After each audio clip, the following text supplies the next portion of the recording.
verdade, a gente enxerga a evolução da indústria 4.0 como uma integração, não só de maquinários, mas de um conjunto, o que cria oportunidades que eu enxergo que a indústria já acordou faz um tempo e está se adaptando. As grandes vantagens que a gente pode enxergar e já está percebendo, né, são desde as melhorias e otimização na parte produtiva, até na parte de segurança alimentar, pela diminuição da mão de obra humana, poderíamos falar, e o contato, a rapidez nos processos e uma série de novas oportunidades de negócio que a gente está começando a enxergar. E o ponto final seria até atendimento diretamente ao serviço, no caso de decoração de bolos, a gente vê até preparação de pizzas ou preparação de sushis ao vivo por robôs ou por sistemas integrados que se conversam com os seres humanos, os sistemas ciberfísicos que a gente vem ouvindo.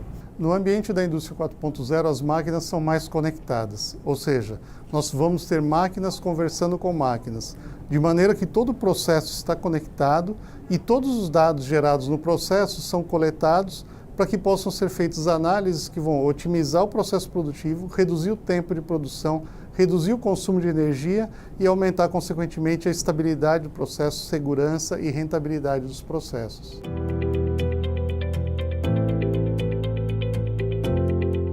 Eu entendo que o principal diferencial é a acessibilidade e controle em todos os dados que essa máquina vai disponibilizar durante o processo de produção. Ou seja, você consegue monitorar essa máquina com muito mais precisão e com muito mais informações do que ela está fazendo. Principalmente no setor alimentício, dados de processo do alimento passam a ser disponíveis o tempo todo. E um outro produto derivado dessa conectividade ou dessa acessibilidade às informações é você conseguir controlar custos de produção com muito mais eficiência. Então você tem a máquina toda monitorada e disponível mais tempo, porque você consegue também diagnosticar o que está acontecendo com a máquina de forma muito mais fácil, né? E dessa maneira você consegue antecipar a parada da máquina, evitando paradas de surpresa no processo de produção. O impacto, né, até a gente enxerga desde o ponto de vista da segurança alimentar, que é uma coisa, que é uma grande preocupação na indústria de alimentos, né? Toda essa parametrização, esse conseguir controlar esses parâmetros se amplia, né? Primeiro pelo acompanhamento online e on-time, e até realizar controles que até seres humanos não poderiam realizar, que a gente imagina que hoje em dia controlar temperatura, pressão, determinados gases vai permitir primeiro um controle mais afiado, né, dos processos, o que tem um impacto logicamente na produtividade e na qualidade do produto, né? Saindo já até do chão da manufatura, né, a gente enxerga a saída para toda a cadeia de valor, né? A gente pensa na traçabilidade dos produtos alimentícios, um aspecto que é extremamente importante, tanto na segurança como o controle do frescor do produto e a qualidade do produto que é colocado na mesa do consumidor. E se a gente pensa na outra ponta, a gente acaba indo, a indústria 4.0 se integra até com a produção. A gente vai até o campo. Então, o tal do campo, a mesa, acaba sendo uma realidade que pode ser acompanhada em tempo real. E na verdade, né, a gente acaba tendo uma integração de toda a cadeia de valor. Isso é uma oportunidade excelente até de novos negócios, né?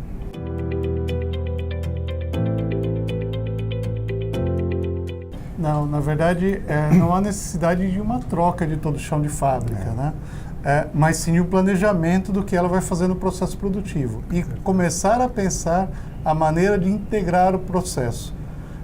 Como você me comentou, a cadeia toda passa a ser monitorada. Então, principalmente na área alimentícia, a ideia de monitorar desde a fazenda até a mesa passa por você ter dados disponíveis no seu processo produtivo para que você consiga acompanhar. Então, o passo que o empresário deve dar é sempre como que eu começo a integrar o meu processo, quais dados são importantes no meu processo e de que maneira eu vou utilizar esses dados depois. Concordo plenamente, né? Na verdade, esse termo chão de fábrica, né, até fica meio antigo, né, quando a gente fala da indústria 4.0, né?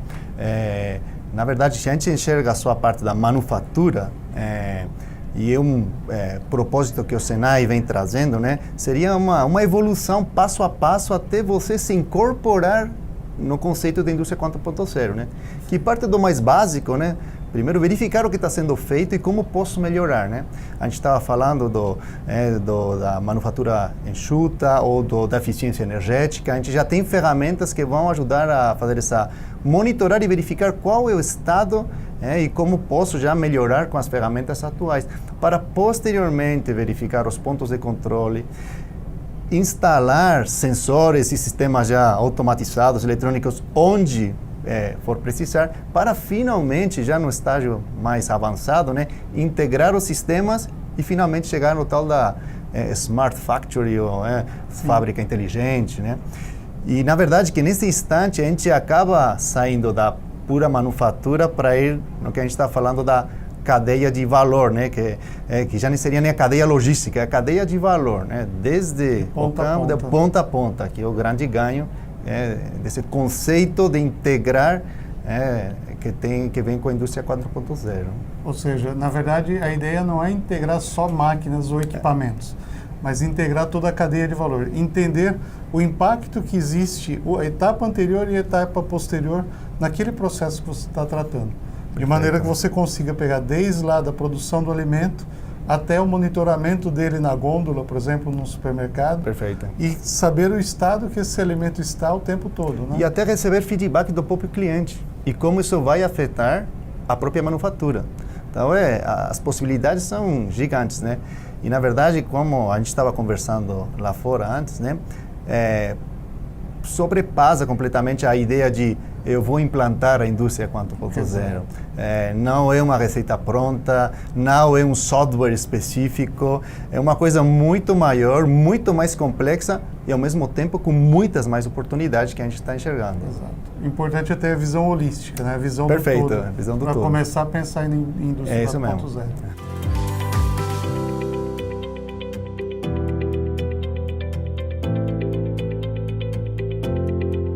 Na verdade, existe um tabu, né, que se imagina que uma empresa com esse nível de automação é uma empresa que usa muito menos mão de obra.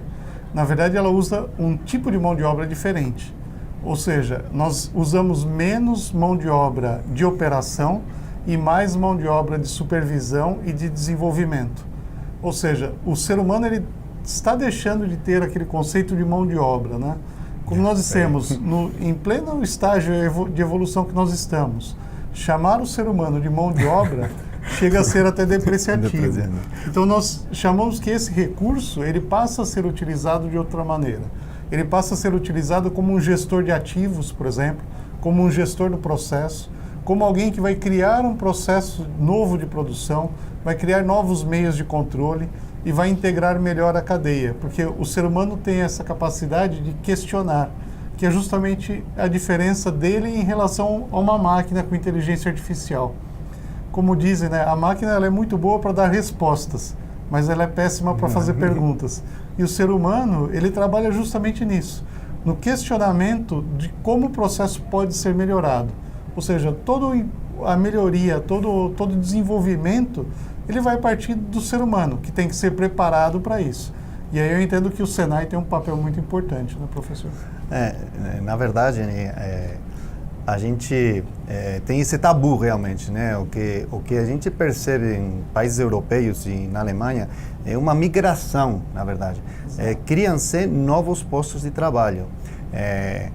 Logicamente, postos de trabalho ligados a tarefas manuais repetitivas, a tendência é sumir e ser substituídas por maquinários, né? Outro lado interessante, e olhando para o que os alemães vêm fazendo já faz tempo, a gente percebe que países do norte da Europa, incluindo a Alemanha, que investem fortemente no que seria a educação profissionalizante e a preparação para esse novo perfil, as novas competências para o trabalhador da indústria 4.0, ou seja, uma educação 4.0 que a gente está falando, né?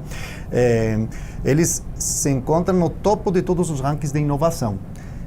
A gente enxerga o novo trabalhador, né? Aquele que chama de T-shape, né? Que seria o formato em T, né? Um trabalhador com polivalente.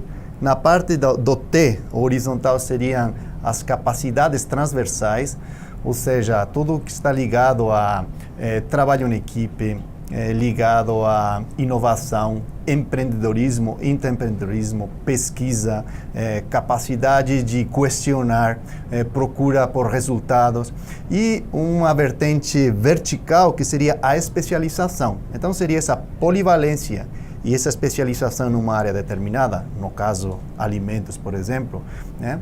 Mas com uma preparação versátil que vai permitir que ele consiga integrar diferentes tecnologias e diferentes necessidades que a indústria vai criar, né?